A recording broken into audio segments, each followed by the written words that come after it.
Hello all, welcome to part 4 of the SDV series. So today we'll be talking about container-based OTA updates. OTA stand for over-the-air updates. Imagine a system, uh, maybe a telematic system, basically which is running three Python applications. And we are here talking about a classic OTA scenario. Okay. Now, if at all you see the table, basically there are three apps running over here, and just imagine that the size of these apps are 5 MB each. And for running this app, basically all of them are using the same packages, and say the combined size of this package is 100 MB. So in total, we will be needing 100 MB plus three apps each of 5 MB, which is 115 MB. Okay.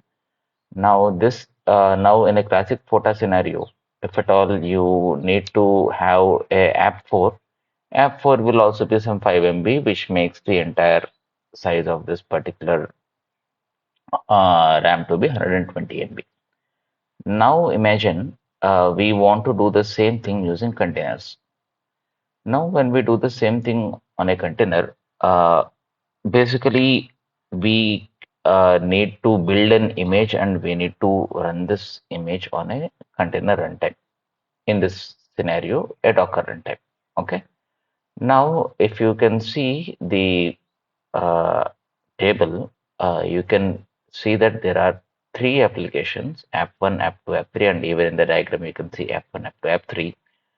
And each of this app should be basically running inside a uh, separate container. Okay. Now each of this container will be basically needing a base image size. Okay. Now let us imagine that we are using a Python Alpine image and the size of this image is 20 MB. Okay. Now if you see the first scenario, we are talking about app one, which is of 5 MB size.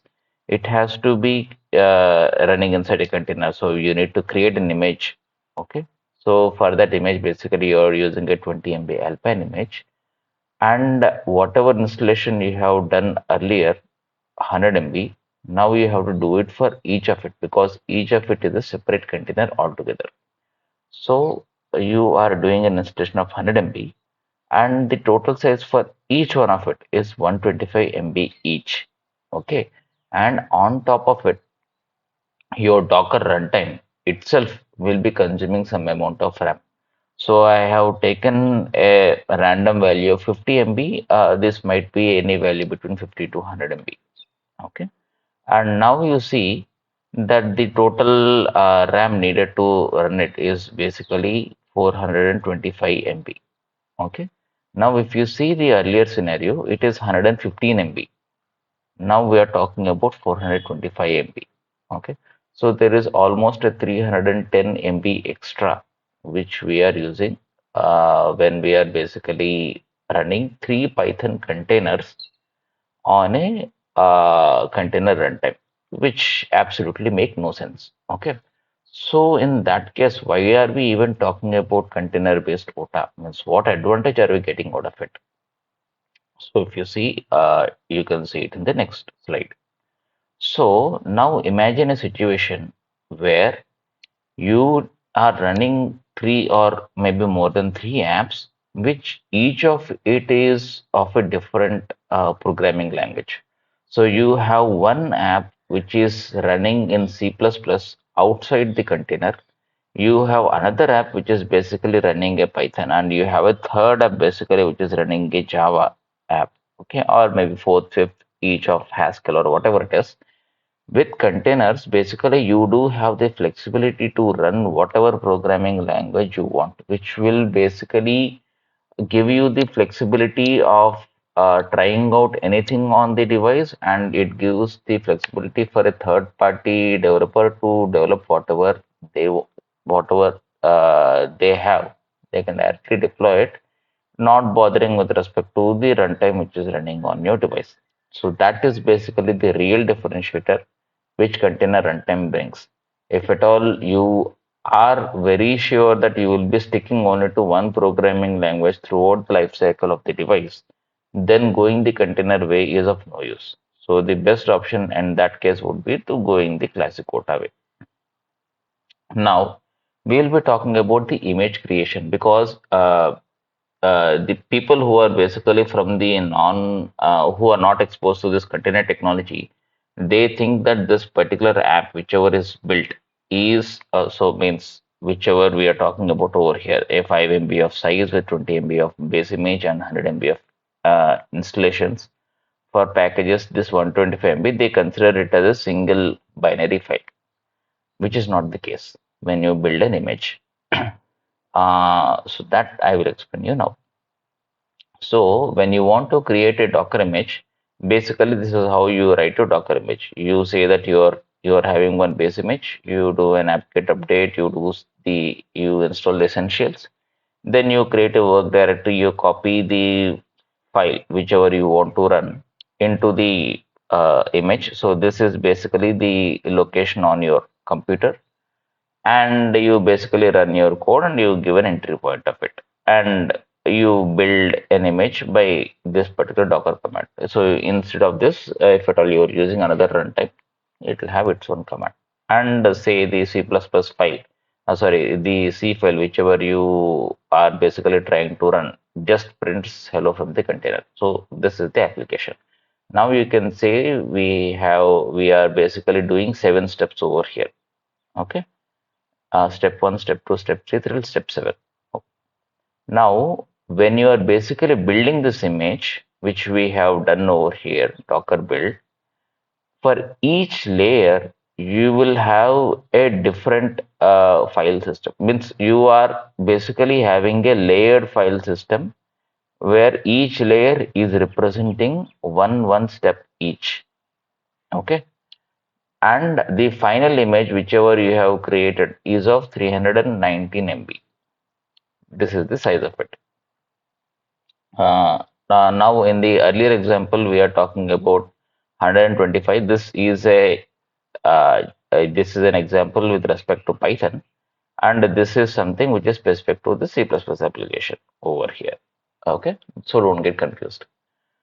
Now, if at all you can see, for each step there is a separate layer. Okay. Now, say I kind of update the image. Now, I say that the earlier code just said hello from the container. Now, the code has been modified so that it prints hello from container second version.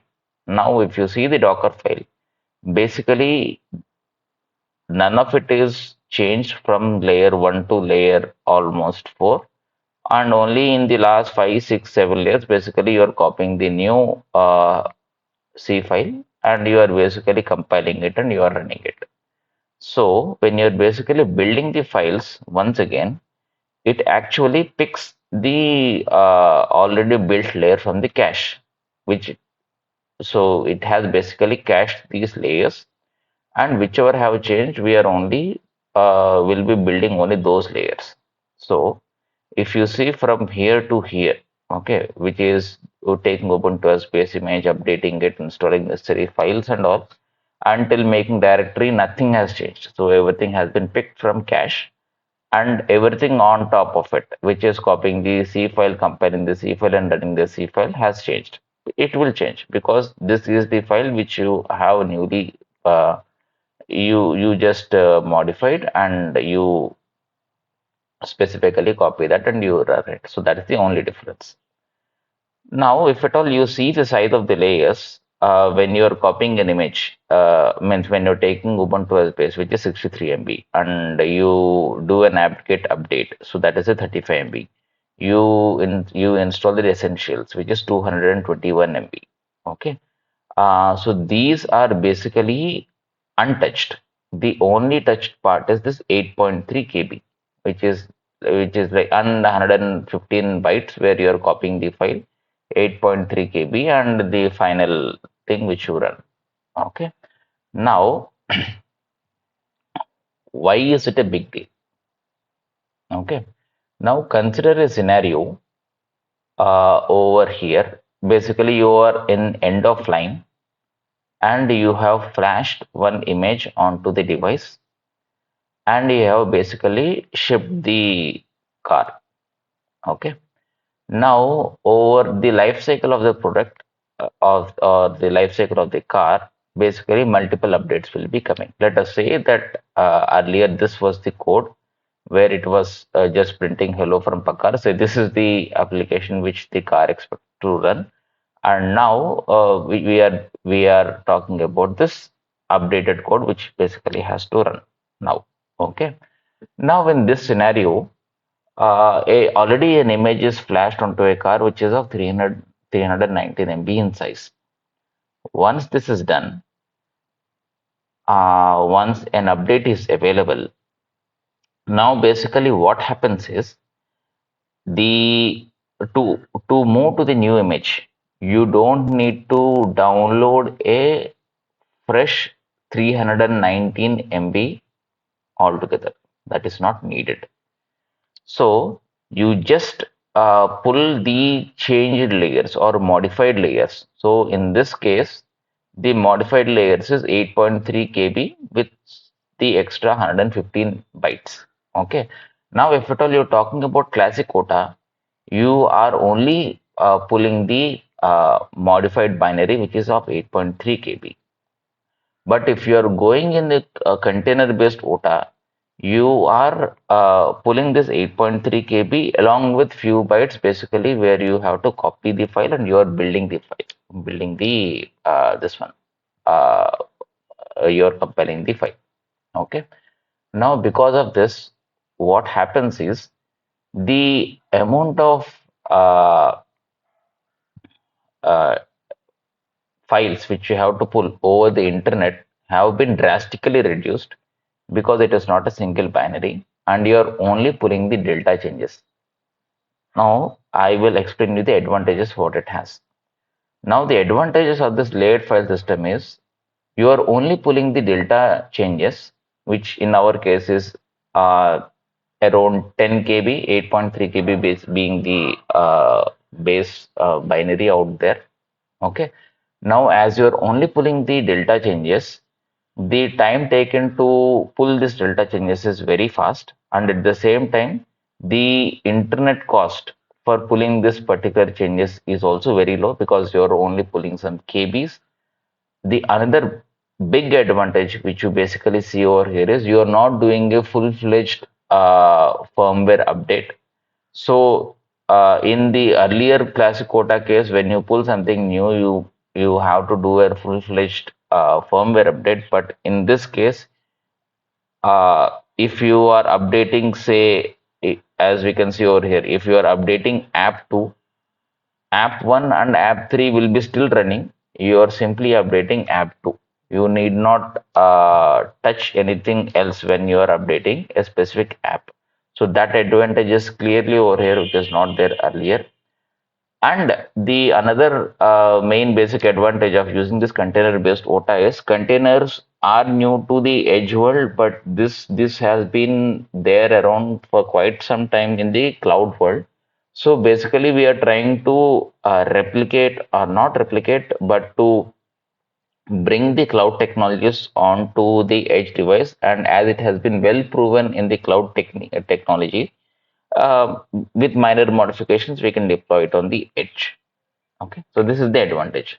But what is the disadvantage? So the disadvantage of doing this container runtime is none of the container runtimes which are available on the market right now are of the automotive grade.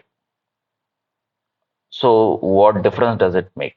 So as none of it is a of an automotive grade, you really can't use it for safety critical functions. So what I mean to say is, in my earlier videos, I have explained that automotive is a safety related system as human lives are involved. So you have the safety rating from SLD till SLA, SLD being the highest safety critical system, where you talk about steering, braking, and all. And SLA is not so highly critical systems. And you there are another set of systems which are called as QM. which are non-safety systems like telematics, infotainment, and all. So you can use this container-based technologies only for QM systems like telematics and infotainment. You can't go for anything above QM, which starts from SLA. So that is basically the disadvantage if at all you're going with container runtime based OTA. Now, I have been working in this container runtime based system for an OEM. So these are some of the real world challenges which I have faced beyond what I have explained. So basically, what happens is some OEMs basically they want SDV capabilities in their legacy hardwares because moving to a new hardware is a very expensive affair, and they want to try out how SDV will work out for them in the existing hardware. So because of this, basically what happens is you will be having a system which is having a low memory footprint, not so powerful processor. On top of it, these guys they might be running the project for quite some amount of number of years, because of which they will be having an old Linux kernel which they don't want to update, which makes sense also because all their legacy software is running on that. Now, basically, with that, what happens is you're talking about a Linux kernel. Mostly, it will be Octo Linux only kernel, which is 5 years old, and you're talking about a new feature which the container runtime, say Docker has released recently. Now, in that case, your Docker runtime, whichever you want to run now, will not be it will not run on the earlier on this particular hardware because the kernel is completely different and it is very old, because of which you have to go for some backporting issues where you have to backport the latest Docker runtime to the older kernel, which you will be needing an extra effort. And on top of it, when you are giving this particular open access to the what I mean to say is, if you can see over here, these apps are something which are basically controlled by the third parties. And if at all you start running the container runtime in root mode, the containers which are running over here will also have access to root, which is basically a security threat. So you will be needing your container runtime to run in a rootless mode. So that is another scenario which I was into. And there are many more issues, something in those lines. Many things with respect to security, many things with respect to running, having the container runtime backporting issues, and many more. So these are some of the real world challenges when you start implementing container runtime based OTA on your actual device. So with this, basically I conclude the container runtime based OTA. Thank you for your time. Have a nice day.